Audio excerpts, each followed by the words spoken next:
Mu bimu ku byakkanyizibwako Palamenti y'Omukago gwa Bulaaya kuliko okuyimiriza omu ku buyambi bwa Uganda.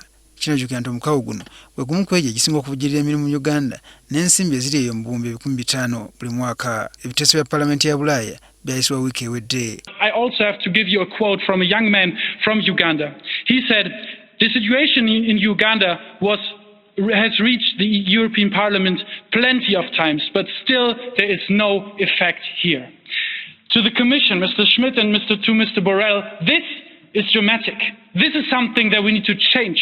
This is something that the Commission has to deliver on, because we must stand not just with words but with action. The elections in Uganda was not fair, nor were they free. Olwali Minisitule y'Ensonga ez'Ebweru evuddemu omwaso ku nsonga eno eyeekuusa okutyoboola eddembe ly'obuntu. Mu kiwandiiko ky'emiko 10, Minisita Sam Kuteesa kyawandikidde Ursula von der Leyen, President wa European Commission, gavumenti yenyola mu bulambulukufu nsonga ku nsonga ezaanukuddwayo Palamenti y'Omukago. Wabula nga balindidde ebinaavaayo, Minisita omubeezi w'ensonga ez'ebweru Okello Oryem agamba nti Omukago gwa Bulaaya guyise we gwandikomye mu nkolagana yaagwo ne Uganda. So why is it that they do not trust our systems? That they have to lecture us how we should manage our affairs? We think these are colonial attitudes that is still hanging on to some of these countries who feel that just because they give us assistance at every stage of how we manage our government, we should be lectured. And we have made it very clear, and President Museveni made it very clear on many occasions, that unfortunately this government will not accept lectures. Emu ku nsonga Palamenti y'Omukago ze gwanukuddeyo kuliko ya gavumenti okulimisa bannabyabufuzi ku ludda olwawula gavumenti okukunga obuwagizi nga yeerimbika mu kirwadde ekitawanyizza ensi ekya COVID-19. We said that at the very beginning of the elections, it was agreed about all the parties plus the Electoral Commission on this matter, and it was expected that all the parties would observe the standard SOP as is in Uganda during their campaigns. And the law is very clear, the health law is very clear on this, that if you don't observe the SOPs, you are in breach of the law, and if you are in breach of the law, the enforcement officers should take, the relevant authorities, which the police should take action against you.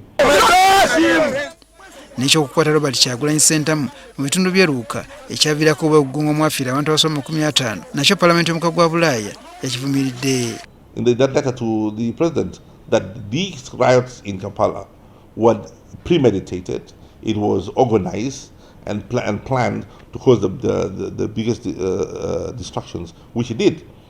Ng'akalulu kawedde okusibira Kyagulanyi awaka nakyo kyatunuliranga okutyoboola eddembe lye ery'obwebange.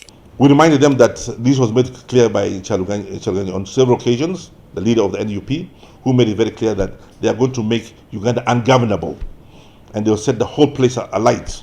You recollect that on several occasions it's been quoted as saying that they will turn this place into Libya and so on and so forth.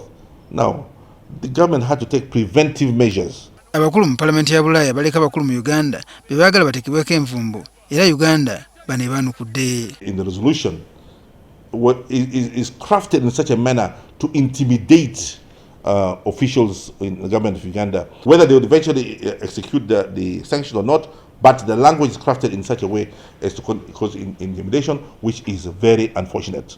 Minisita Oryem aliko amagezi gawadde abavubuka guno. Change is a matter of life and death. That if I cannot get it on this time or this occasion, then whole hell should break loose and nobody should be able to survive. That is being very myopic. Kinajjukira nti gavumenti yayimiriza emirimu gy'ekitongole ki DGF ekigabirira bannakyewa ng'ensimbi zino ziba mu mawanga ga Bulaaya. I think Ugandans are making so much hullabaloo about DGF as if the end of the world is arriving on DGF. As if without DGF Uganda will not survive. Bano gavumenti yabalanga kwenyigira mu bikolwa ebigisekeeterera ekyasuupula emitima gy'abantu abamu. Enteeseganya wakati wa gavumenti n'abakulu mu kitongole ki DGF okumala obutakkaanya tutegedde tizigenda mu maaso.